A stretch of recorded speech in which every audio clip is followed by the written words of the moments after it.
ஏன்னா அண்ணி மேல இவ்வளவு ஆசை வச்சிருக்கவன் அவங்கள பத்தி பேசினாலே இப்படி வெக்கப்படுறவன் பேசாம அவங்க கிட்ட உன் லவ்வ சொல்லி தொலைய வேண்டியதானே. சொல்லதாண்டா போறேன். வாரே வா சூப்பர். நீ மழைய வர வைக்கும் போதே நினைச்சேன் காதல் முத்திருச்சு. இதுக்கு மேல காற்றாட்டு வெள்ள மாதிரி உன் மனசுல இருக்க காதல கொட்டாம இருக்க முடியாதே. ஆமா உன் மனசுல இருக்கிறத எப்ப கொட்ட போற? கொட்டணும்டா, ஆனா அதுக்கு கொஞ்சம் ரெடி ஆகணும். ரெடி ஆகணுமா? தமிழ்லயும் இங்கிலீஷ்லயும் மூணு வார்த்தை தானே. ஐ லவ் யூ, நான் உன்னை காதலிக்கிறேன். இத சொல்றதுக்கு 3 செகண்ட் போதாது. இதுல ரெடி ஆகுறதுக்கு என்ன இருக்கு? கரெக்ட் தான்.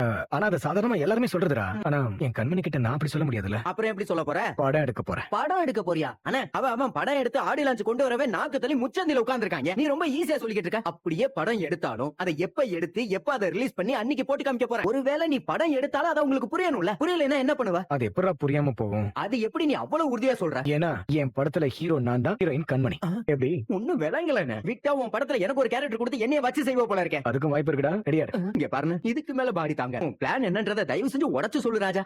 அது ஒண்ணு இல்லடா, என் லவ் அவகிட்ட அழகா சொல்றதுக்கு எனக்கு சூப்பரா ஒரு ஐடியா கிடைச்சிருக்கு. சொல்லு என்ன பண்ண போற? எனக்கே ரொம்ப எக்ஸைட்டிங்கா இருக்கு. தயவு செஞ்சு சொல்லுப்பா. கண்மணிக்கு தெரியாம அவளோட ஒவ்வொரு மூமெண்ட்டையும் நான் ஷூட் பண்ண போறேன். எதுல? போன்ல தான். சரி அப்புறம் என்ன, அவளை பத்தி என் மனசுல இருக்கிறத சொல்லி அதை வீடியோவா ரெக்கார்ட் பண்ண போறேன். ரெக்கார்ட் பண்ண போறியா? அப்புறம் இதையும் அதையும் மிக்ஸ் பண்ணி அதை அழகா எடிட் பண்ணி அவளுக்கு போட்டு காட்ட போறேன். அப்ப அவ புரிஞ்சுப்பால. ஆனா அந்த 3 வார்த்தை கிளைமேக்ஸ் அதுதானே.